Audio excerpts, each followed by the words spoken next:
thank you everybody so much for being here tonight. I am Amanda DeShazo. I'm the Executive Director of the Affordable Housing Consortium.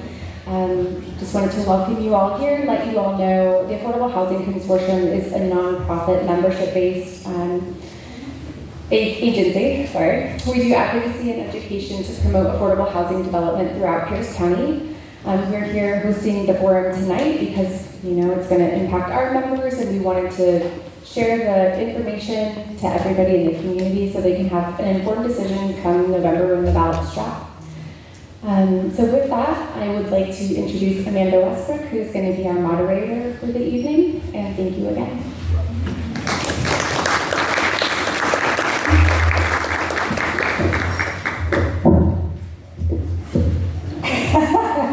Well, good evening. Thank you so much for being here tonight. When I was talking with Amanda about this, I said, I cannot think of anything more important for us to be engaging in right now. And it made me think about one of my favorite quotes. And I want to share this with you so it kind of gives us an idea of where we're going tonight and how we're going to get there. Margaret Mead. Boy, that's loud, isn't it? There we go.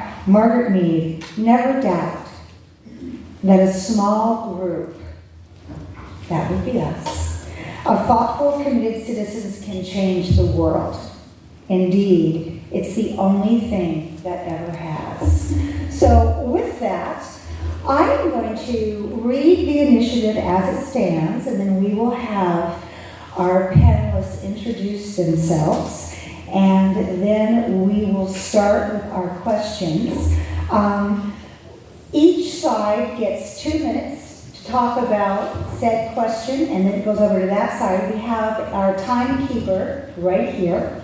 And if we have time for rebuttal, that would be fabulous. But we are wanting to get through all of the questions as much as we can, just for the sake of information.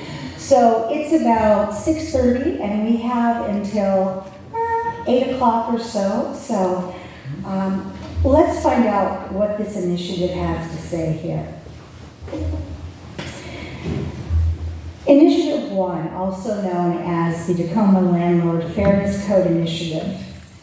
This is the overview. It concerns enacting rental requirements for landlords and rental rights for tenants.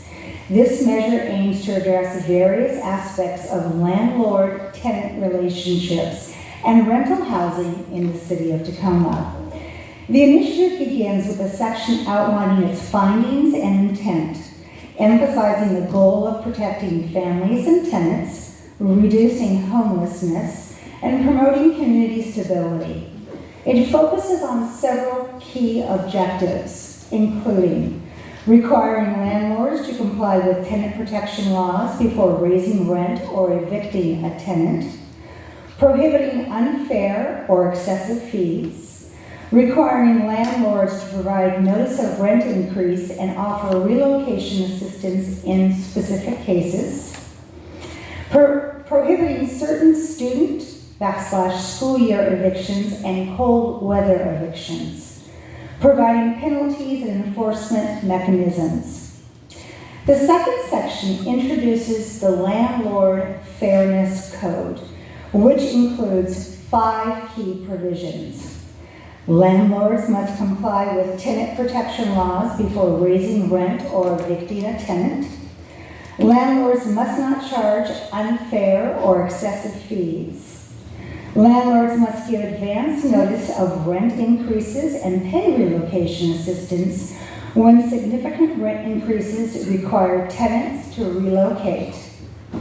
Landlords are prohibited from carrying out student school year evictions and cold weather evictions. Violations of the Landlord Fairness Code can serve as a defense against eviction. The third section establishes penalties for landlords who violate the initiative. Penalties can range from fines to potentially several times the monthly rent. It also allows tenants to seek injunctive relief and provides certain protections for landlords facing economic hardship due to the initiative's provisions. Section 4 defines key terms throughout the initiative, such as landlord, tenant, retaliatory eviction, and tenant protection laws. Section 5 includes various provisions such as the preservation of a tenant's rights under a rental agreement, how written notices must be served, the declaration that provisions of this initiative are separate and severable, the preference for interpreting ambiguities in favor of the tenant, states that overall purpose of the initiative is to reduce homelessness by regulating the housing rental market, and provide the initial official name as the Tacoma Landlord Fairness Code Initiative. In summary, Initiative 1 is designed to address issues related to tenant-landlord relationships, rental fees, rent increases, and eviction procedures within the city of Tacoma. It introduces a set of regulations and penalties to protect tenants and to promote housing stability, while also considering the needs of the landlords. Tonight's debate will provide an opportunity to discuss the merits and potential consequences of this initiative. Thank you for your attention, and let's begin our debate, and I'd like to have our panelists introduce themselves. We'll start right here. Hi everybody, my name is Devin Rydell Kelly. I am a steering committee member with Tacoma for All. I live and work on Hilltop, where I have owned a home for 6 years. I'm also a steering committee member with Tacoma-Pierce County Democratic Socialists of America, and my day job is with the Foundation for Tacoma Students, where I've been for 5 years researching education equity for youth. I've been really lucky to have my whole adult career spent researching and acting on education equity data. What motivates me to be here? Many things. But as a kid, I moved every year of my life. I lived in a few different states. I lived in many different towns. And I was lucky to have friends that were able to help us out when we faced eviction and when we faced crisis. A lot of people don't have that. Today, when I was leaving work, I passed a homeless man passed out on the street. When I was driving here from my house, I passed 2 homeless accountants. Initiative 1 is not a silver bullet, but it is an attempt to address this, and I'm really excited to talk about this tonight with all of you.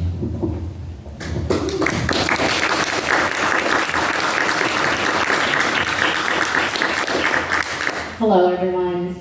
Thank you so much to the Affordable Housing Consortium for creating this opportunity to be here tonight with all of you. Thank you to everybody who's come out to hear about Initiative 1 and hear tenant and landlord perspectives.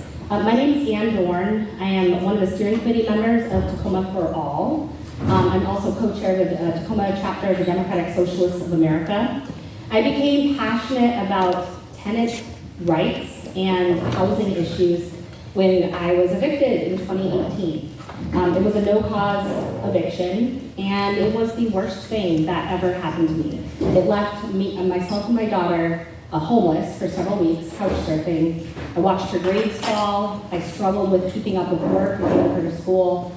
And I developed a deep passion for the struggles that people go through when it comes to housing and what people face here in Tacoma. I'm looking forward to a good debate tonight with all of you.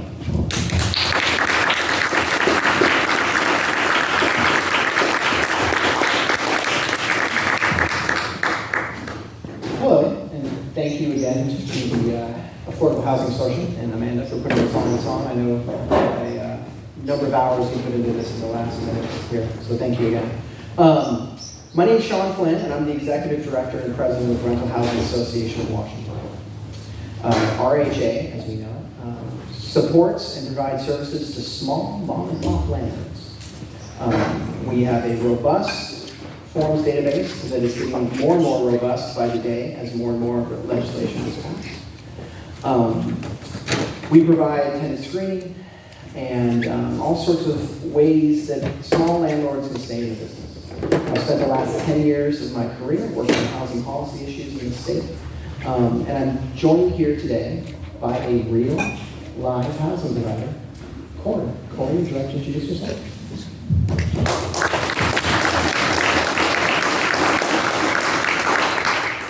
Thank you, Sean. I'm Corey Jolseth, and I'm here on behalf of landlords. And my father immigrated to this community when he was 13 with his family, and I was born and raised here. My kids were born and raised here, and our grandkids were born here and are being raised.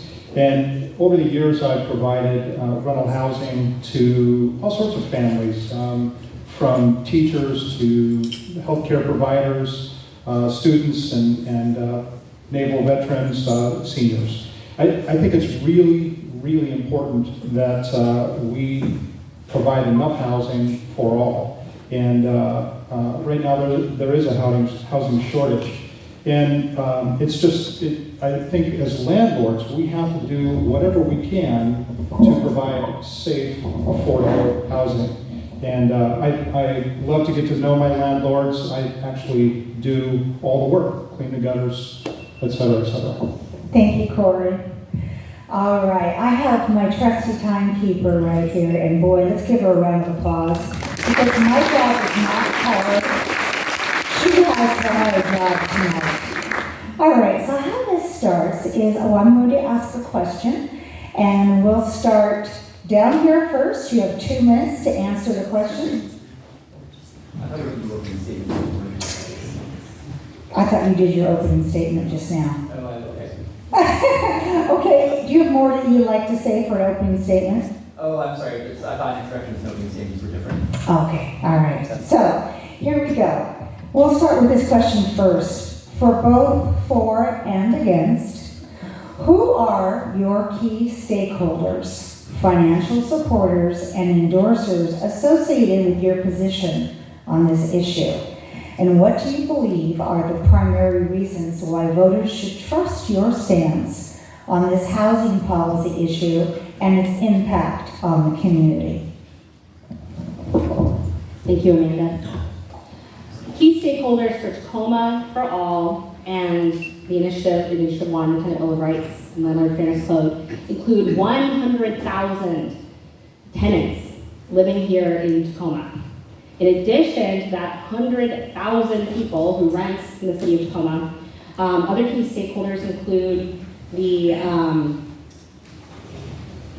organizations who support them and believe in making our city stable and livable for all. We have over 35 endorsing organizations for this initiative, major organizations, in addition to 50 prominent community members who have also endorsed the Tenant Bill of Rights, Initiative number 1. We're very, very proud to have brought together coalition partners from the faith community, from the labor community, and small landlords as well who support this initiative.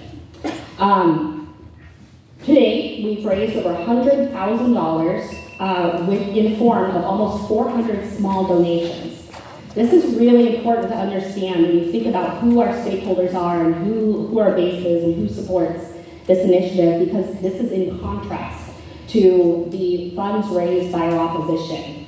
Our opposition has raised funds from the National Realtors Association in the amount of $200,000. Okay, that's time. Go right ahead. Okay, Elizabeth, time. Let's go. On. Okay, this is my time. RHA is made up of roughly, give or take, we fluctuate about 5,000 members statewide. And we represent the little guys. So our average member owns about 1.9 units. There's a lot of small housing providers in the state. And there's a lot in Tacoma. Our members have a tendency to own not big, fancy apartment buildings. They have a tendency to own duplexes and single-family homes. They provide the naturally occurring affordability that's in your community. There's a ton of rentals owned by small landlords, and there's even more tenants that are provided housing by those folks. And oftentimes, the middle of the market folks are left out of these discussions. And that's what's happened in this ordinance today. There's a coalition of larger property owners who've been active in this as well. RHA is a member of that coalition. But today, what you see most likely in this room is small housing providers. All right, thank you for that. Question number 2. What are the primary goals of this initiative, and how do you believe it will impact the city of Tacoma in terms of housing stability and tenant-landlord relations? So our primary goals of the initiative are to bring tenants and their families the same basic rights and stability enjoyed by homeowners in Tacoma and far beyond. This includes your monthly rent won't skyrocket out of the blue. It includes knowing you can predict what your housing costs will be in the next year. It includes not losing everything in a sudden transition. Something maybe external happens at the same time your rent goes up dramatically. It means that you can safely plan for and take care of your other physical, social, and emotional health needs. We believe that what this does is it right-sizes landlord and tenant relations, particularly for our most vulnerable tenants and frankly for our most predatory landlords. But it also improve relationships in general. We believe that landlords will be more likely to offer repayment plans than evict. That is inherently more stability both for the tenant and the landlords. We believe that tenants that are evicted will have the ability to, tenants that are getting relocation assistance will have more purchasing power in the market. So they'll be able to get a unit. This actually benefits and provides stability for all, and we're very excited about that. More importantly, the political history of this kind of stuff is always that landlords have much greater influence in municipalities, in cities, and states, and everywhere. And what we're trying to do is give voice to tenants, improve conditions for the families and kids that live here, and advance racial and economic equity for all. We hope that the people in the room understand and appreciate this and join us in that. Thank you, Debbie. Go right ahead, Sean or Corey.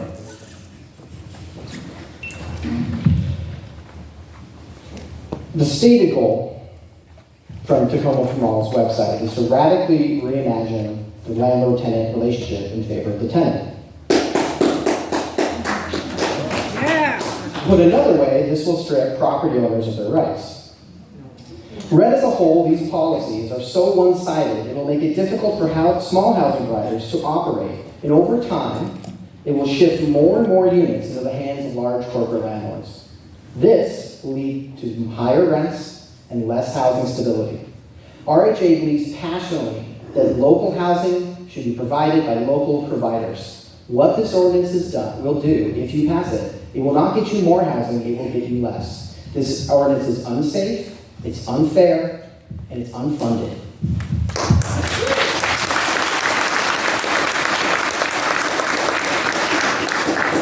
We have time for a rebuttal on that if you'd like to. Anne or Debbie.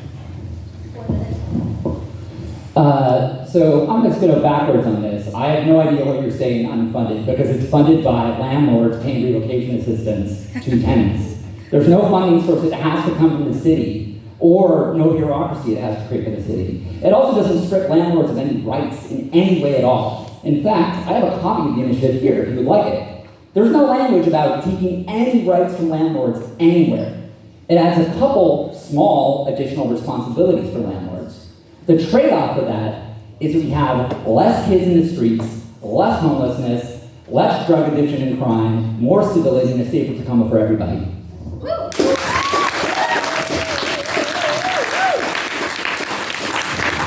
Oh, and you guys get all your money from big out-of-state investors. Yeah. Sean, go right ahead. Devin, who's going to administer the program? It's not a program. Who's going to administer the program? It's not a program. So you're telling me the city's going to spend no dollars on this? So actually, Because I've spoken No, this is great. We're opening and they this up. seem to This tell is me that great. there's a line item on the budget that says this is going to cost serious money. So this is wonderful. These policies have already been implemented in Seattle. And you know what it costs for them to run it? They have an entire division. That's actually not true. And also, Also, the funny part, There's an entire division This is inside the city of Seattle's, it's called landlord tenant program. this is a crucial question. Hold on one second. Okay, give me the question, Devin. So, no, not that I'm making a statement, I'll ask you a question, but the point. Oh, wait a second, wait a minute, I thought it was a question. There's I thought this was my time. If you can ask me a question, that's fine. Gentlemen, Yeah, sorry. talking over each other is not a debate. Sorry, but my bad. Go right ahead, Sean. If you believe this is going to cost the city of Tacoma nothing, I have a bridge in Brooklyn to sell you. This is going to cost money. Anytime anyone tells you it's going to be free, it's never free. We've seen these policies put into place in other cities already. You don't have to look very far. It costs a ton of money. That money will be put, like there's no income tax, guys. This is going to be paid directly into it's going to be directly into your property taxes, which leads to make housing more expensive. I wish it were free. I wish Devin was right. Okay, Sean, Tom? Thank you. Thank you. Let's move on to question number 3. I love the passion, I love the energy, but we gotta get through these so we all have the same information. Number 3, and we'll start with Devin or Ann first. Can you explain how the Landlord Fairness Code aims to strike a balance between the rights and the responsibilities of landlords and tenants? We're a tenants' rights organization, so we are fundamentally in favor of keeping people housed, of keeping roofs over the heads of kids, and keeping people out of the streets. And for so long, there has been a balance, the landlords have the power, right? There's a balance here that tilts in the landlord's direction. We want to create a playing field where tenants have the same certainty, the same security that homeowners do, where they can plan their financial future a year ahead.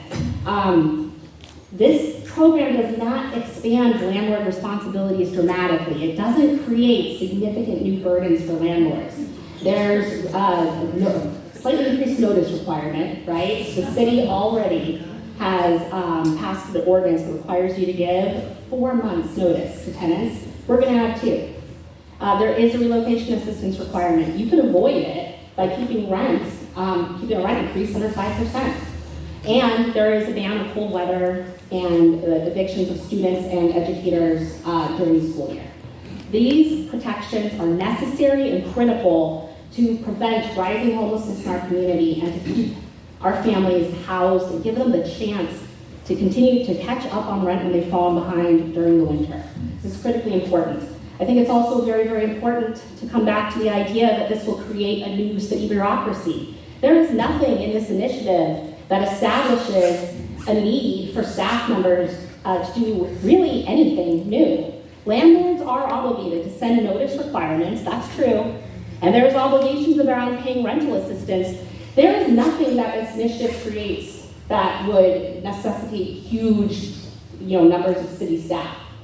I think the initiative requires sending 1 form to the city during the process of issuing relocation assistance, and that's it. It's 1 form. And if the city can't handle that, that's pretty sad. Thank you, Ann.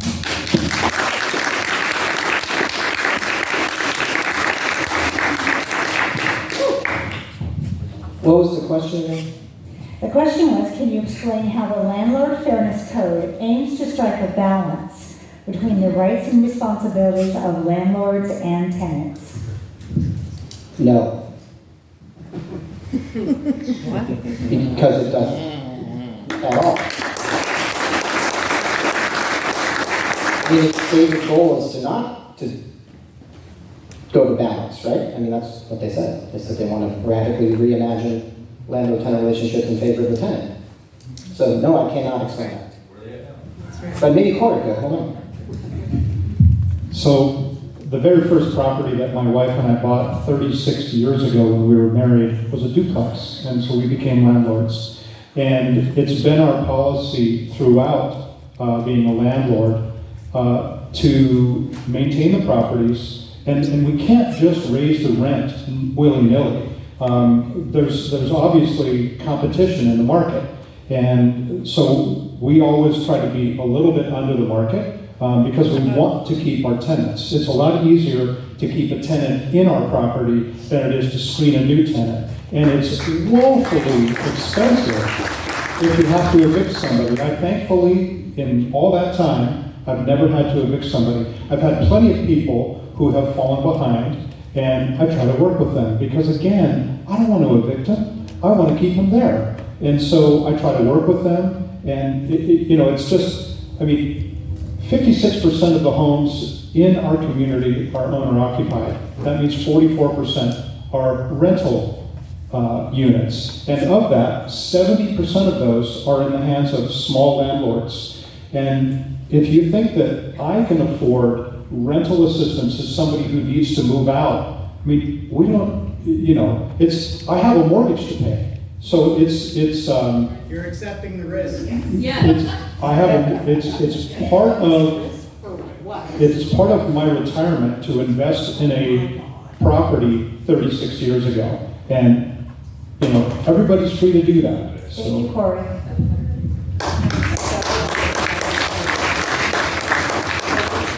Question number 4.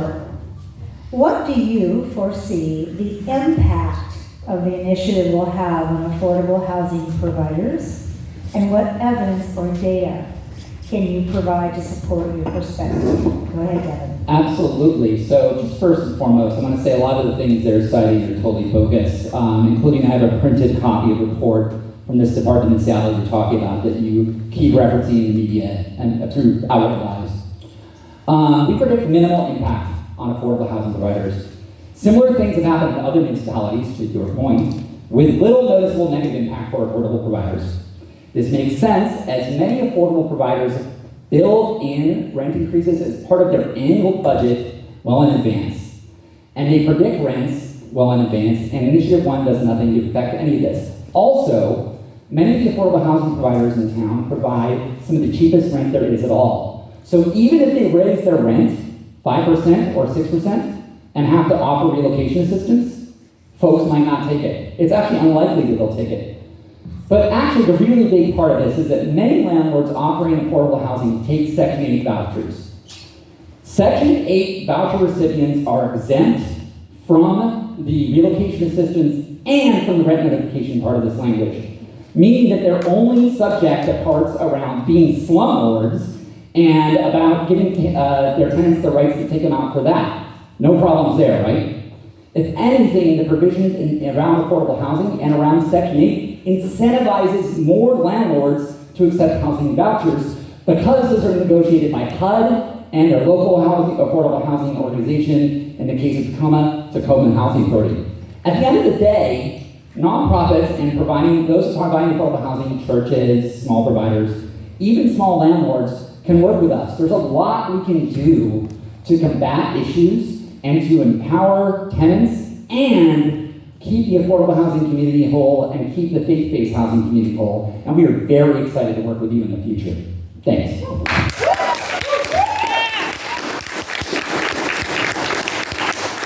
Sean or Corey?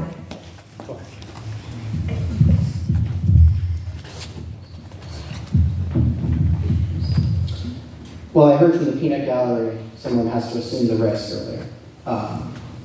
And they're not wrong. They're not wrong. Right? Housing providers assume the risk. And what happens when that risk goes up? And they leave. That's right. And they will leave in droves. There's some papers waved around over here a minute ago. I don't know what that's about. But I will tell you, because I do this for a living, we will leave. Seattle lost 5,000 rental units according to their own data. Okay? 6 were mine. 6 were his.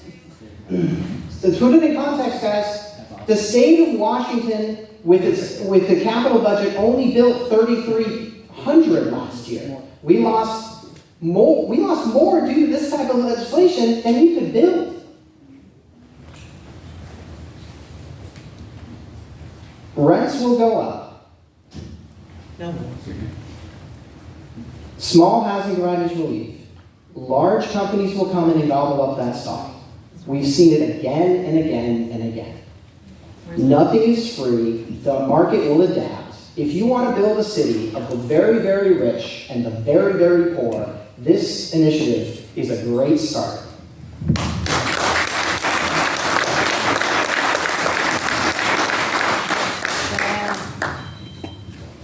We have time for a quick and very quick rebuttal. So, just to establish, the stuff you're referring to is in this document, and it was in response to COVID, not restrictions. And a lot of it was landlords getting out of the market at the peak of the market when they could sell their houses, all this equity you guys are talking about, and make a bunch of money on it. So there's actually no evidence and no claims in any of these documents about what you're talking about. And I think that's crucial that we establish that. I have 6 vacant units because I don't want to rent. So the vacancy rate is also, this gentleman just said he has 6 rental units, he has 6 vacant units because he just want to rent in Seattle. That sucks for you. The vacancy rate is not been affected in a profound way by this. In fact, rents have not gone up. Rents have gone down in Seattle, lower than they've gone down relative to inflation in the last year. Just 6 families right now.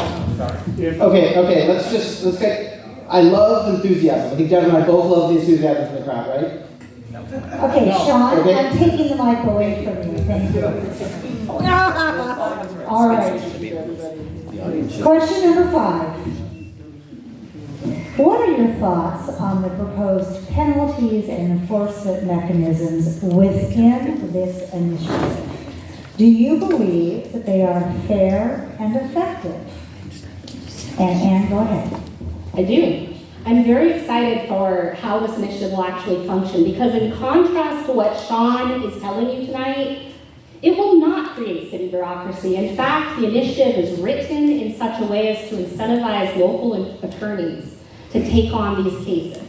So this is not going to require massive numbers of city staff to enforce. When, all tenant rights initiatives generally have provisions that allow attorneys to recover legal fees, that's a way of incentivizing the private market to go out and right the wrongs. If landlords fail to comply with this initiative, they are going to answer to the local lawyers who will have a cause of action and will go out and will bring this to the courts and enforce this initiative. That's the exact opposite of city bureaucracy. Like, I do not see anything in here that creates massive numbers of staff, as Sean would have you believe. This is going to be handled inside the private market. It's going to be a matter of tenants. You're suing their landlords. Landlords can choose to operate inside the boundaries of the initiative and avoid all of those penalties.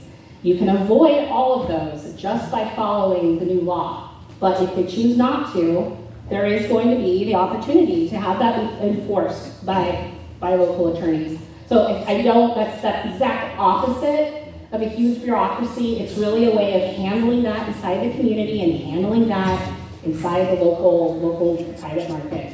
And I want to say too, I think that by creating that mechanism, creating those incentives for enforcement, what we're really doing is this is going to incentivize attorneys to go after the really big slumlords, the corporate housing providers who are just not providing housing that is up to quality. This is going to create a natural kind of cause and effect where that's what's going to be monetized, that's what's going to be worth it for local attorneys as opposed to going after some of these smaller individual housing providers. Thank you, Anne.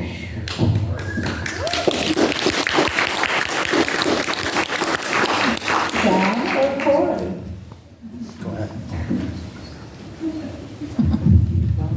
Well, I'm glad that we're for the private market again, so that's good news.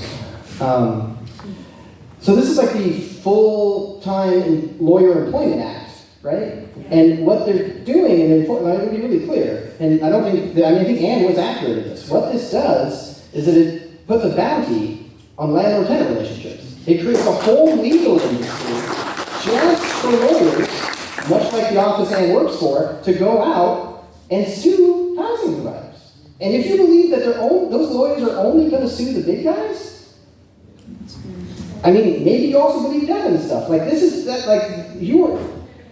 going to add an immense amount of legal expense. It's great for the lawyers. It's bad for the tenants and bad for the housing providers. Taking what traditionally has been handled in the private market between willing tenant and a willing landlord, and inserting a lawyer into the middle of it seems like the worst policy solution I can think of. I don't know how many people love lawyers in the room, but I'm not one of them, and I have a lawyer. Like, this is... No wonder. Yeah, I don't think it's fair, and I don't think they set out to make it fair. You have to keep in mind, Tacoma did a 5-year stakeholder process to pass what just got passed in July, right? Not everyone was happy with that. Our side wasn't happy with that. And clearly, the tenant side wasn't happy with that because they brought this forward. I want to keep in mind that those lawyers are the only ones that are going to be in work if this thing passes. Because this thing goes well beyond what any other ordinance has done in the state. This is a recipe for lawsuits against the city, probably by both their org and our orgs. So, once again, vote yes, you get less. This is bad news, guys. Oh, you should love it. You should love it. All right. Question number 6. Are there specific aspects of the initiative that you think need further clarification or adjustment to make it more effective and equitable? All right, I'm going to try to use the mic a little less here and get a little less heated. So we're deeply committed to advancing equity for Tacoma's multiracial, multi-generational working class. First and foremost, this means keeping people born and raised in Tacoma, and allowing them to stay in places to live in, and not be displaced by ways of massive displacement and justification. One critique that keeps coming up is needs for programs like ours to be means tested. While we believe deeply in racial and economic equity, we don't think means testing is the proper response. Actually, we believe deeply in targeted universalism. This means that everyone gets access to support, but the reach and the organizing to get it to people goes to people most in need first. We are hopeful that once this passes, which we're confident it will, that tenants, nonprofit housing providers, and even small local landlords can unite around additional funding to support the tenants most in need, whether it's through rent stabilization or support, targeted equity work and grants, or even bold ideas like granting tenants first right of refusal. So where landlords say they want to sell, they can sell to the people who live in the house. Of course, we know that landlords are both more financially and politically active and more well-connected in communities. And landlords can go to bat and advocate for making a more equitable landscape coming out of this if they really care about tenants and improving conditions that much. I would love to see that, and I know that many small landlords in Tacoma do support us and are deeply involved with us, and I believe they will, including faith groups, including churches, including nonprofit providers. And I'd love once we win for us to get together, the folks on all sides of this, and think about what we can do next to improve housing. And if the folks at this table really care about affordable housing like they say they do, then they'll support a social housing developer. And they'll stop suing municipalities all over the state around this stuff, which they do over and over again. I guarantee if anyone's suing based on the history, it's the RHA. Thank you, Gary.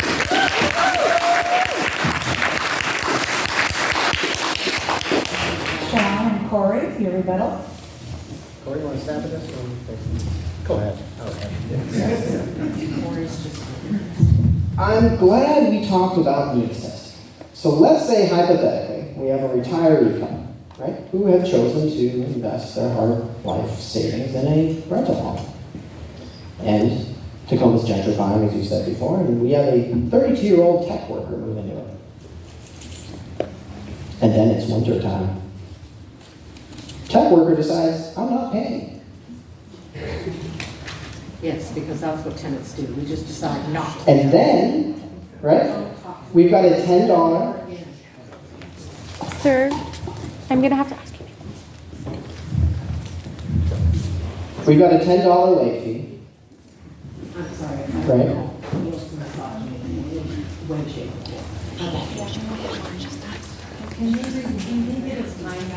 Yes, he can. Don't talk to me like We that. paused it. He's not my husband, and he's not in my line of, he can't talk to me like that. I won't allow it.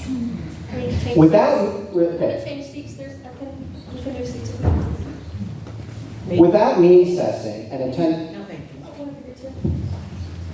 I'm so sorry. Sean, let's start over again. Without means testing, you end up with a situation where a person making $250,000 a year can tell a retiree who needs that rental income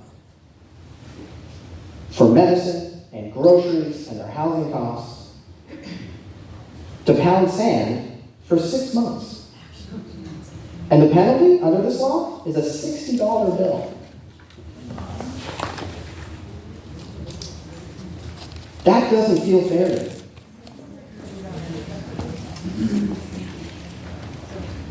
Under this ordinance, it makes it almost impossible, because of the way the law is drafted, to remove a dangerous tenant. In King County, where we have this type of ordinance already, evictions are taking a year to remove a dangerous tenant. We're not talking non-pays. We're talking dangerous folks. A year. And the set, and yeah, putting in the lawyer money is a whole other question. But what happens to the housing community when you've got someone who's behaving in a way that is completely unacceptable? We're talking drug activity, we're talking violence. The rest of the tenants have to continue to live around that person. We see this every day in our offices. Sean, Housing providers, yes. your time is My up. time is up. Thank you. Yeah, it is. Thank you.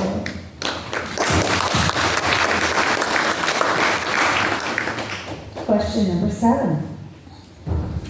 Are there alternative approaches or solutions that could achieve similar goals of reducing homelessness and protecting tenants, which should be considered alongside this initiative? Go ahead, Ann. Initiative 1 is a triage. This is not a silver bullet. It's not going to end all tenant issues. It's not going to protect every family indefinitely forever. But it is necessary and important to address the growing homelessness crisis and the issues that we're seeing with our residents here in Tacoma. Devin mentioned social housing. You know, there's more that can be done here. There's a lot more that can be done to protect tenants long term. I do want to point out though, Sean, like, which is it? Is it city bureaucracy, or is it, you know, this army of lawyers is coming? Like, pick one, right? Well, what you flipped on those. You flipped. You went straight from city bureaucracy to saying, oh, it's not city bureaucracy. It's my time, Sean. It's my time. You went straight from city bureaucracy to it's an army of lawyers. Pick one, right? You also mentioned that this initiative will make people live with dangerous tenants, and they're, you know, because of the ban on winter evictions, there's not going to be any chance to, you know, get rid of people who are, you know, engaged in dangerous business out of their units. That's not true. There is an exemption, there's a specific carve out in this initiative that will allow landlords to evict people who are engaged in dangerous business, people who are harassing their neighbors. Those people are not protected. This initiative does not extend protections to bad behavior. It doesn't give those people a safe haven. So what you're saying is a lie. It is not in the initiative. It is not how it works. There is a specific section of this initiative that allows landlords to continue to enforce evictions on tenants who are engaged in those dangerous and unhealthy and unsafe behaviors affecting the community. Thank you.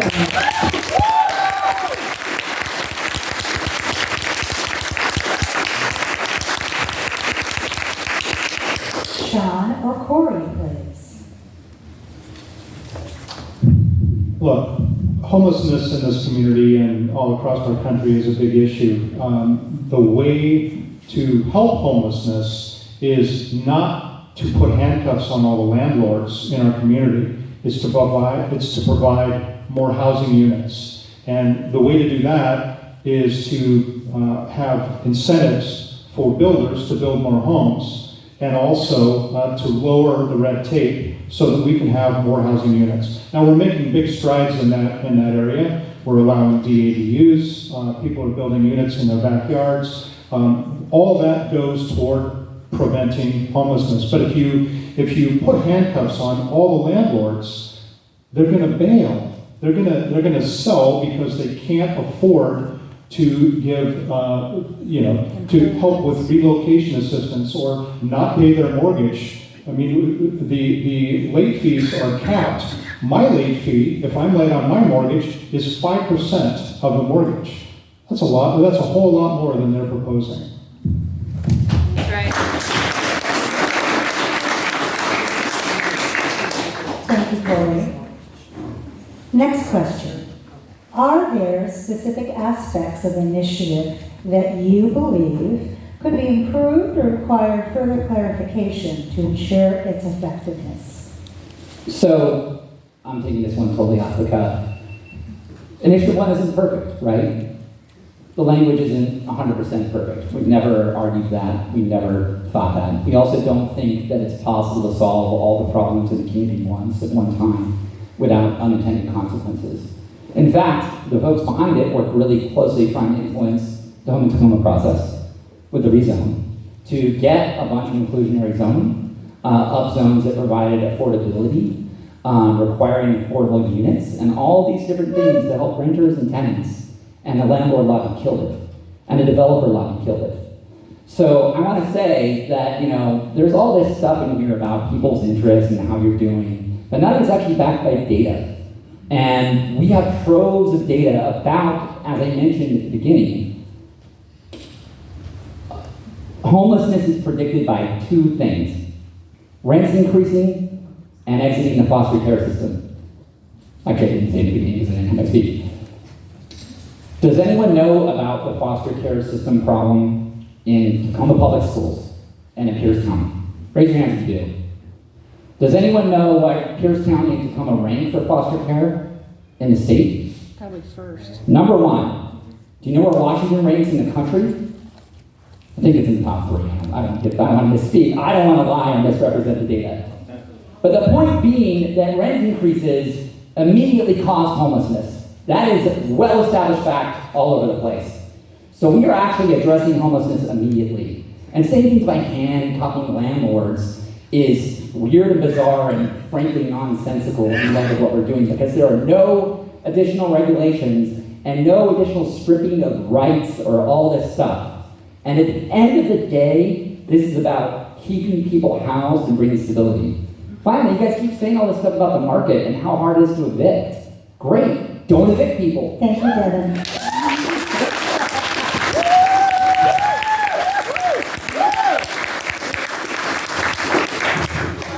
Sean, go right ahead. I'll take it in 2 parts. First, the right to collect rent and evict someone when they're not paying the rent is a right that this thing strips away. So, I've been called a lot of things up here, but it's in the language of the thing, right? Did you read it? Beyond that, this is the second part. RHA has sponsored a bill multiple years running in the legislature, state legislature, to provide what's called a housing gap voucher. It's a stackable voucher that we use state funds to help folks when they run into a time of crisis to avoid the eviction process. What we found in COVID was that early money is the best money in maintaining tenancies. What we found is that the landlord community and the tenant community, none of us like evictions. Evictions are not good. And the best way to avoid any of this is a direct subsidy to help the person pay their rent. And if we can't all get behind that, I don't know what we can do, but that, and I will tell you, that bill won't get a hearing in Olympia. So Devin has asked that we should work together, and I agree, we should work together. I look forward to others at this table supporting that bill when the session opens. Thank you. Thank you, Sean.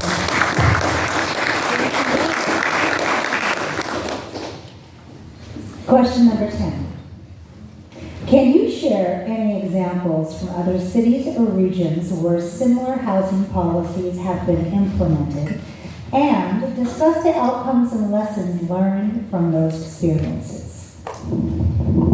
So this has been the whole thrust of their argument, that things have been passed in these different municipalities and there's been disastrous results, but so far there's been No evidence for it at all. I just want to make that really clear. They have not provided any. So as we mentioned frequently, the provisions in this initiative actually are based on what's been done in other municipalities. They're not insane or crazy. They just combine them. So let's establish that too. But I'm actually going to buzz out some numbers here because I'm a numbers guy. So when the winter eviction ban happened in Seattle in September 22, median rent in the city was $1,998. If rent is kept pace with inflation, the median rent would be $2,340. Right? Everyone's got that? It would be about $400 more. If the winter eviction ban was causing the market to price in certain costs from uncertainty, it would be even higher than that. It was $2,220. It was $120 less than it would be with inflation. So their arguments, like this is a recent thing, there might be unintended consequences in the long run, but their arguments about what it's done are actually false. They're incorrect. And earlier, you made a comment about 5,000 units. It was 500. It's in this report. You cited it. It's 2%. It's 2% of the units. I will hand you the document, and the document says that people decided that they would occupy their home after all. The document is really clear that it doesn't know what the driving forces are. And this is coming out of the pandemic and with some of the highest real estate values in history. So we should be really clear. When this stuff happens, the jury's out on some of the data. I don't want to lie. I don't want to misrepresent it. We don't know what some of the results are. We also don't know what type of ordinance we could do if we collaborate as a community to address unintended consequences. But we shouldn't be up here lying and spreading disinformation backed by billionaire investors from out of state.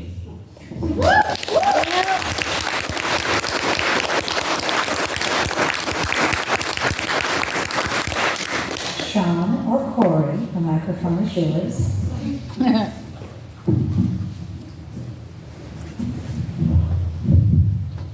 Well, I hope I find that billionaire investor from out of state, because I could use the money at this given moment. Trump. I think that, we can argue back and forth about the papers that he has there and the papers he doesn't have there. The point is that you don't need a PhD in economics to drive to Seattle and look what's happened to the housing market. Any of us can go there and say, wow, is this the housing market we want to create in Tacoma? Because you're adopting the exact policies that got you Seattle, which adopted the same policies that got you San Francisco. So instead of thinking outside of the box, what we keep doing is passing the same laws that get us the same unintended consequences, and then scratching our heads and saying, gosh, I wonder why this is happening. When the small housing providers are here in the room and they're telling us, in their own words, I can't stomach this, I will leave. And then they do, and everyone seems shocked.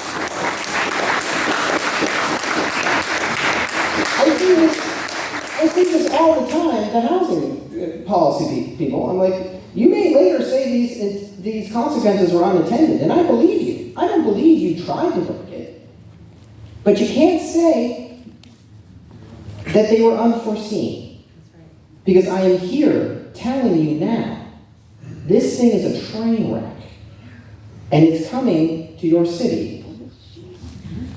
Thank you, Sean.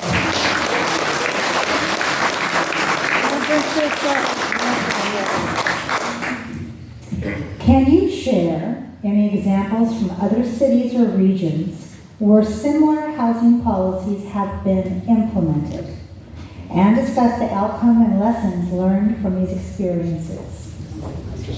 Same question? Sorry. All right, I'm awake. So, big question here. How do you believe this initiative will impact the rental housing market in Tacoma? And what evidence or data can you provide to support your viewpoint? Anne? Thank you.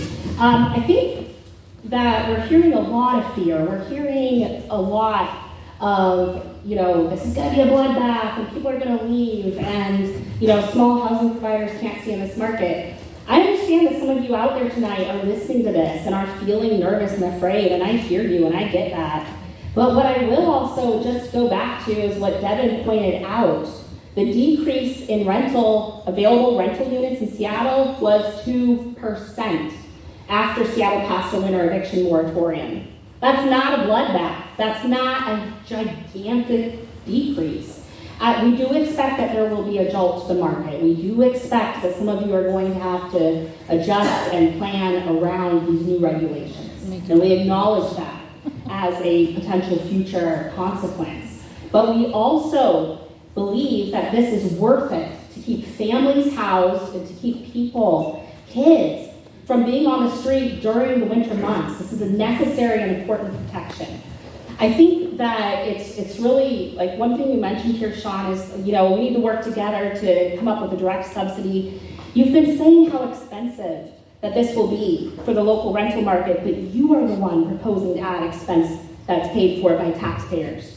You've been talking, so when you talk about a direct subsidy, you are proposing that these people shoulder the burden and foot the bill of the tenants not. So you put forward this argument that this is going to be expensive, you're the one adding the expense to, for landlords and housing providers here tonight, right? So I think there's a lot of, there's some potential boost to landlords who can take this initiative, see some of the benefits of it. For example, you are exempt from these protections if you accept housing subsidies. And, I think that there'll be a lot of folks who will adjust and go in that direction and make it make sense and make it work for their business. We haven't seen a bloodbath in Seattle. Thank you, Simply Ann. not true. Thank you, Ann.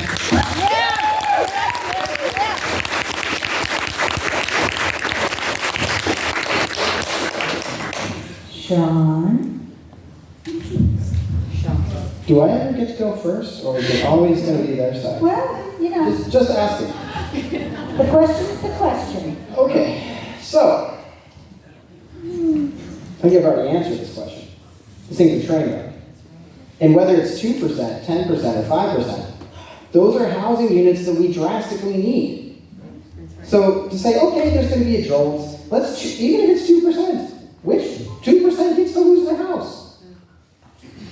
I don't think anyone wants to be in the 2%. Right? Like, those housing units are gone forever. And what I think was incredibly important to understand, especially about the folks that are small housing providers, is when those units leave the rental market, they leave for a generation. Those single-family homes and duplexes in this housing market are sold to homeowners who are occupying them.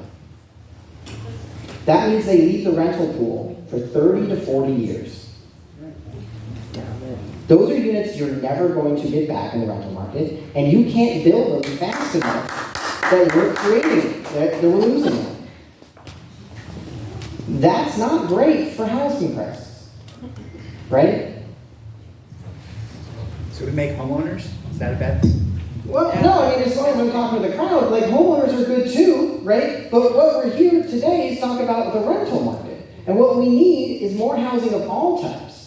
And to address Ann's accusation that I'm foisting yet another government subsidy on you, the state, no, it's state money, Ann, not local Tacoma money, and the state currently has a surplus. If you want more of something, the oldest rule of economics is you subsidize it. We subsidize, right? We subsidize food, we subsidize airplanes in the state, we subsidize the software. You know what we don't subsidize enough? Houses.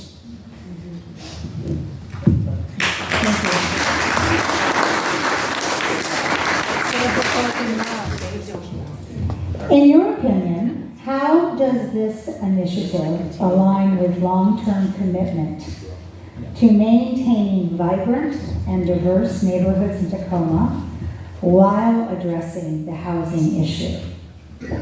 Devin? So, people talk a lot about the special sauce here at Tacoma. It's a term people like to throw around. And there's a slightly different story about what makes a special sauce. Could you not shout, please? It really hurts my ears. There's a slightly different story about what makes a special sauce in Tacoma for everybody. My view is it's because Tacoma is a vibrant, deeply working class, racially integrated city. It's the most integrated place in the Northwest. I bought my house in Hilltop 6 years ago, partially because of this integration, partially because of how walkable Hilltop is, and partially because it's the only place I could afford to buy a house, and I never want to leave. Like I said before, I was a renter my whole life.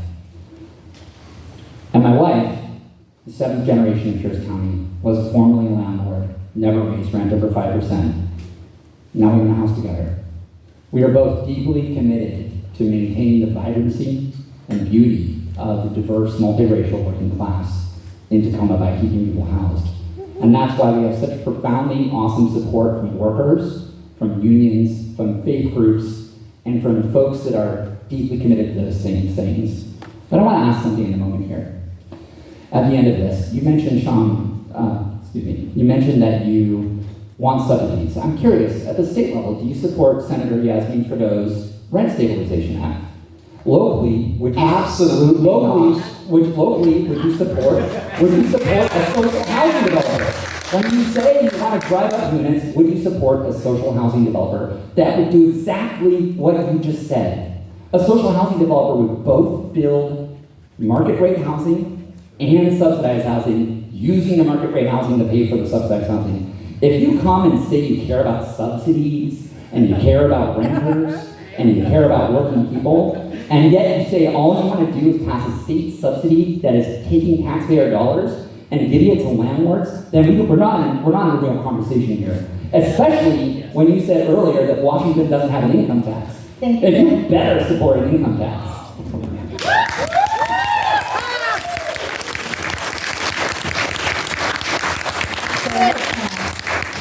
I want to be super clear. Rent control, which is where these guys are going, right, is not the answer. San Francisco. San Francisco, New York, all of these places have the highest cost of living. Rent control is a failed idea that has never worked, and we just keep trying and watching it crash and burn and scratching our head and saying, why did it not work this time? So I just want to be super, super abundantly clear. And we can disagree all day long on that, but my position probably isn't changing. The question, which is almost at the end, and I never got to go first.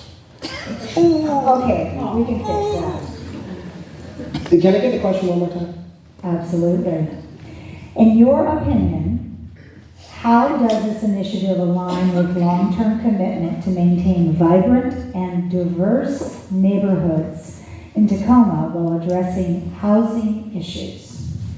Oh, it just doesn't. At all. I mean, what will happen with this market, right, is you pass things like this. You will see less rental housing being built. You will see the rental housing that you have slowly pass into the hands of either larger owners or turn much like some people's houses maybe they bought, will become gentrified with homeowners moving in and you'll have less tenants. I mean, look, if you, like I said before, if you want to build a city of the super rich and the deeply subsidized, this is step one. So this is, in terms of vibrancy and diversity, this is not great for Tacoma. Yes, it is. Thank you, Sean. The next question, and Sean and Corey, will start with you.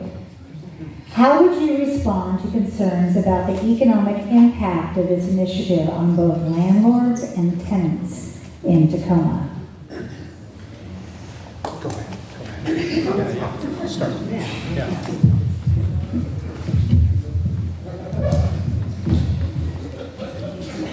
So the concerns from the small landlord folks is that they're not going to be able to stay in the market. So we will see the same thing that happened in Seattle, is that they will sell their units, they'll wait for their tenancies to finish up, and they will slowly leave the market. And once that typhoon starts, it's very difficult to stop. Because whether the people in this room like it or not, the small housing providers have the choice to stay small housing providers or not. And when you make it this complicated and put together an army of attorneys to hunt them, they will leave. And with every small housing provider that leaves, that's rentals that come out of the market forever. The economic impacts for this, for the city, are vast. And for the small housing providers, they will take their money and they will move it to other places. They have options.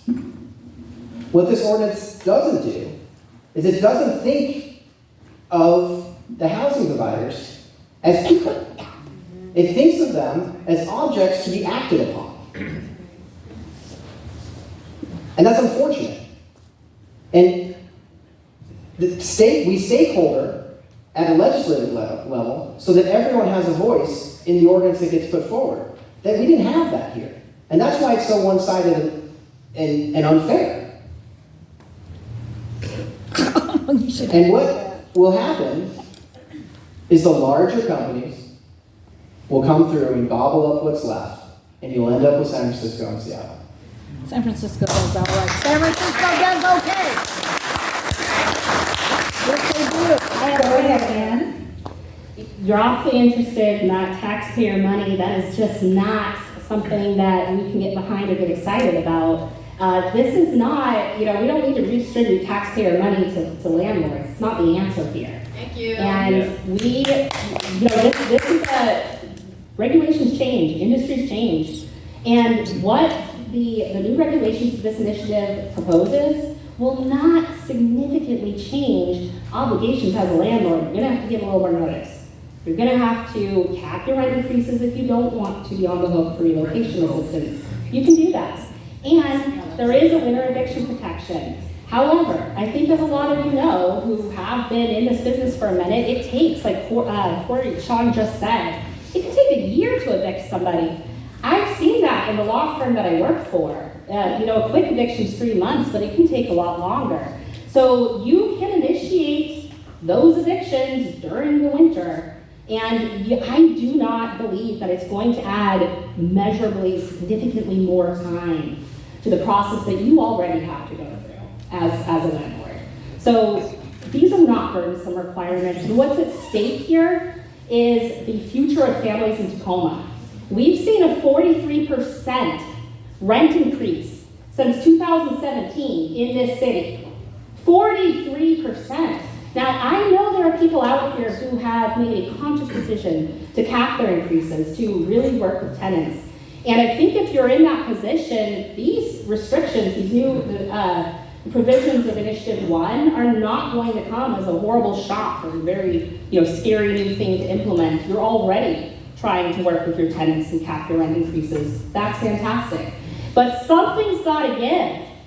Something has got to change in this town so that tenants can stay housed, can have purchasing power to get into another unit through relocation assistance if you choose to raise the rent.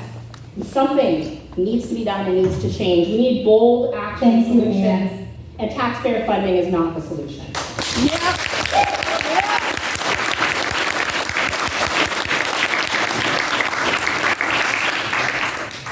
This is the last question, and then I would like each of you to have a 3-minute closing statement. In your view, what are the potential strengths and weaknesses of this initiative, and how can these be addressed to achieve its intended goals?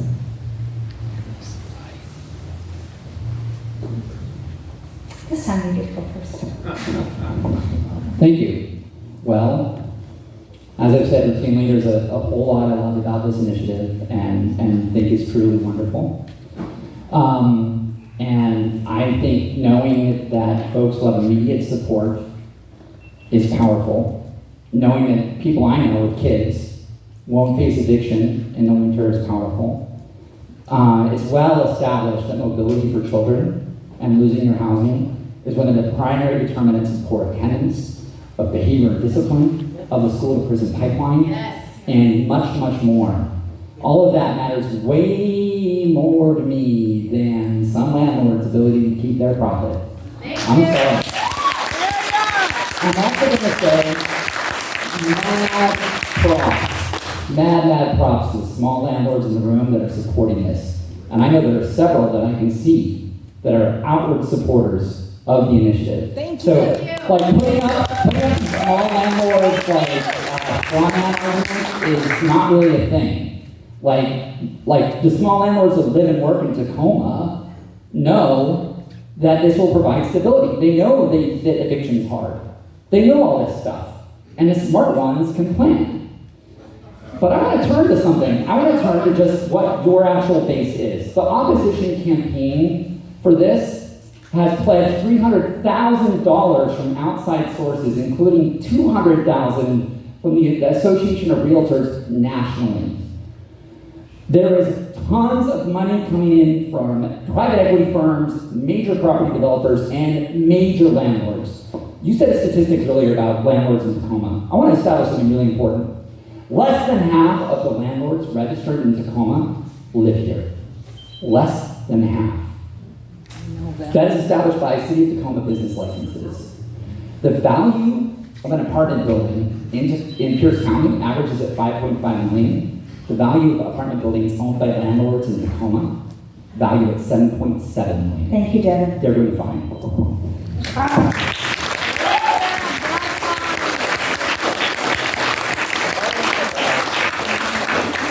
Sean or Corey? So we were each going to go. Okay. No, go ahead and respond to that. Last question. Can you give me the question again? You talked a lot. In your view, what are the potential strengths and weaknesses of this initiative, and how can these be addressed to achieve its intended goal? I don't see any strengths to the initiative. It's an incredibly one-sided initiative. It didn't consult anyone on the other side. This would be like going, landlord-tenant is a relationship, right? And this is like going to a marriage therapist with just you. You come up with solutions that work for you, but not for your spouse. And what's going to happen is your spouse is going to leave you.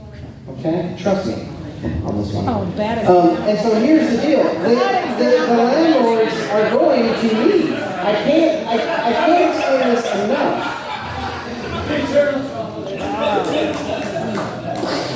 I'm glad, say humor, they say, is a healing thing. So here's the thing. I don't see a lot of strength in this. I think this is a one-sided ordinance. I don't think that its aims are really its aims. I think Devin was talking about its aims earlier, right? What they're really looking for is rent control. What they're really looking for is social housing. They're both members of a socialist organization, right? What they want is to radically reimagine the way housing works in your community. They want communism. And that's okay.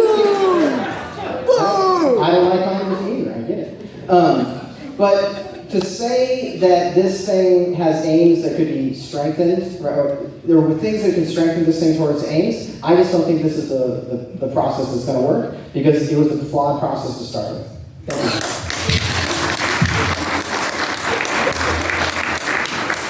All right, let's start down here with Devin. Devin, you have 3 minutes for a closing statement, followed by Ann, followed by Corey, and ending with Sean.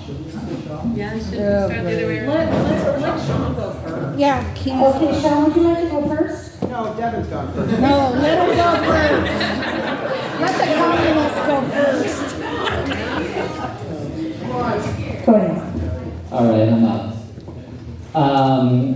So I'm going to go off the cuff here. I was kind of excited to go back to my opening statement, but I managed to cover lots of points in it. Yeah, she and I are socialists. We're leaders in a socialist organization, democratically elected. I've been in it for 5 years. So's Bernie. I think it's great.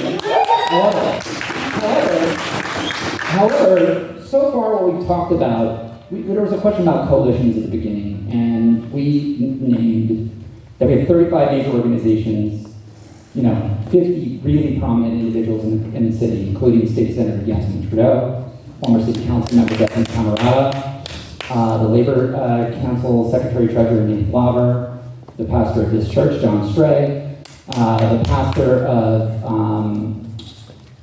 Common Good, what was that?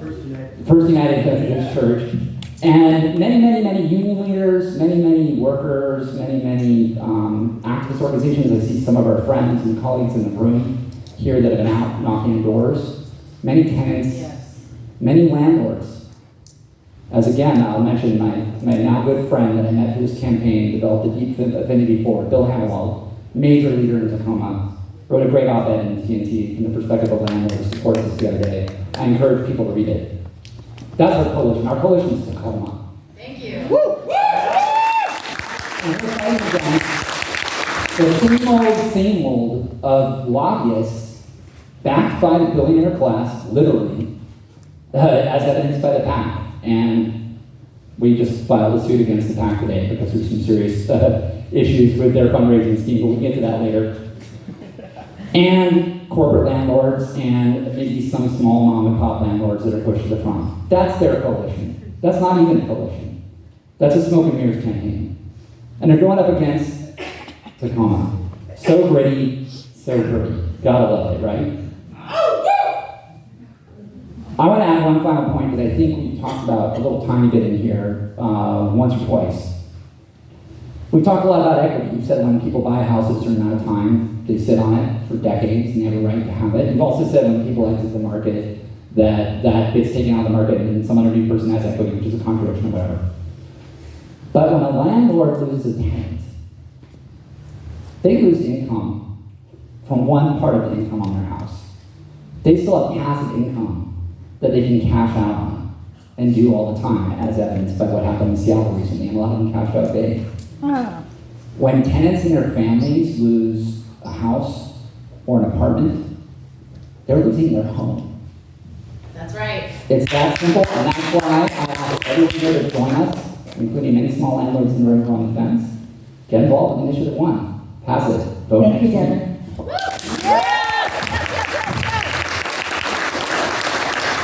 And before you speak, I'm going to ask Sean to go ahead and go, and then we'll go to you, Ann. You have 3 minutes, Sean. Well, here's the deal. Tacoma could pass this. It very well might pass this. Hope to God. Hope to God.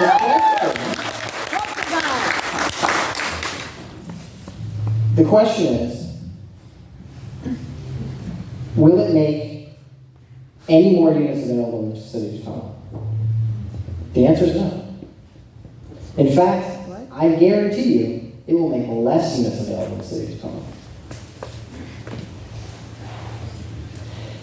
We are vastly behind the 8 ball on the number of units we need in this state and in Tacoma. And socialist programs don't build housing. What? The state of Washington last year with a capital budget of $21 million built less than 3,000 units. The government and regulation is not going to fix this problem. You have to engage the private market. And what this ordinance does is it demonizes the private market, and it tells the private market it's not necessary, it needs to go away. And I think from my adversaries up here tonight, it's pretty clear that's true. They don't like the private market, and they'd rather you not be here. And here's the deal. If this passes, that will happen. This initiative is unsafe, it's unfunded, Wrong. and it's unfair. And if it passes in Tacoma, the ramifications will be irreversible, and only the people of Tacoma will suffer. We're already suffering. We're suffering now. Ann, you have 3 minutes, Ann. I've heard a lot tonight, and maybe a few things that were true, but I lost track. Which is made it it bureaucracy or an army of attorneys? Is it taxpayers are funding this, or is it tenants? Sometimes you gotta pick one and stick with it, right? And what I'm sticking with here tonight is that this initiative will bring meaningful and badly needed change to Tacoma. 43% rent increase, folks. Think about that. This is recent. People are feeling it. People are hurting. I don't know how many of you swiped your card at the grocery store this week, but that went up too. We've got folks here in the room who represent the biggest union in Tacoma, UFCW 367. They represent grocery workers. I have heard from those union organizers that a good number of their workers are sleeping in cars. So we have a serious crisis here, folks, and we have the chance to make this market more accessible and desirable to Tacoma residents. Just this week, one of our volunteers knocked on the door. So we're out and about and gathering, our support and pledge cards for the campaign. And the tenant told our volunteer she had just moved to Tacoma because she heard we were going to pass tenant protections. She heard that this was going to be a better town to live in. Yes. She picked up everything and she moved to this town so that she can benefit from those coming protections. So when we talk about this is going to hit the private market hard, we're going to see a loss in housing, maybe a whole 2% like Seattle, which again, staff were very, very clear when that report was generated. That was a lot of owners moving into homes formerly occupied by tenants as a result of COVID. We don't even have a clear reason in this report for that 2% loss. It happened during COVID. This is speculation and lies. Yep. None of this is true. We need to look at reality. We need to talk about meaningful protections that will protect families. This, idea that it's just a bloodbath and housing providers are gonna, vanish out of the market. Yes, I think that some of y'all will probably decide to hang up your shingle and some other folks will replace you. Yeah. Okay? And at the end of the day, tenants benefit. And we have a more desirable, stable market in Tacoma with increased purchasing power from these folks who are going to be benefiting from relocation assistance. That's right. They're not going to take that money and go spend it on a cruise. They're going to take it and go to another housing provider with that money. So we talk about subsidies. We talk about making we want taxpayers to pay apparently, and we want them to fund landlords. Tacoma for All does not stand for that. We believe that the folks who are choosing to move only if landlords raise the rent over 5% in a 6-month period. We believe those folks are going to turn around, take that subsidy, and just go find another house. And we believe that we will benefit as landlords from that, from stronger, more vibrant community, a healthier, more vibrant place to live, full of vitality that all of us deserve. Thank you.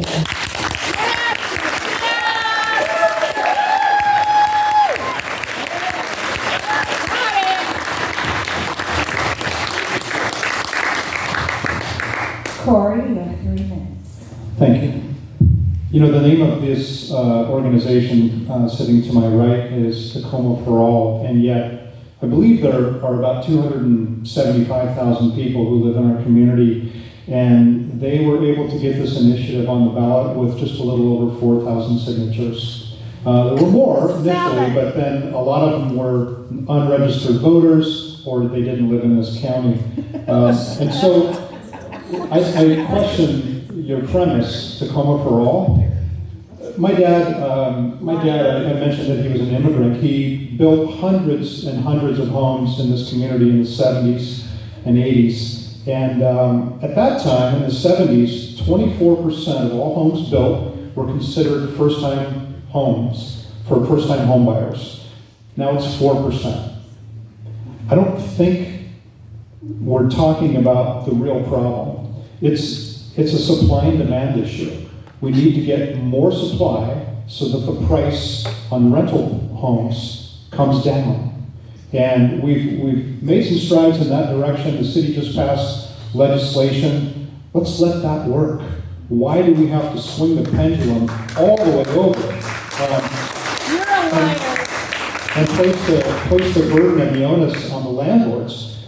I mentioned earlier that 70% of the units here in Tacoma are mom and pop landlords, just like me. This creates a huge burden. It's a huge burden. What will happen is housing units will evaporate, and it's just going to exacerbate the problem. So vote no on Prop 1. Boo!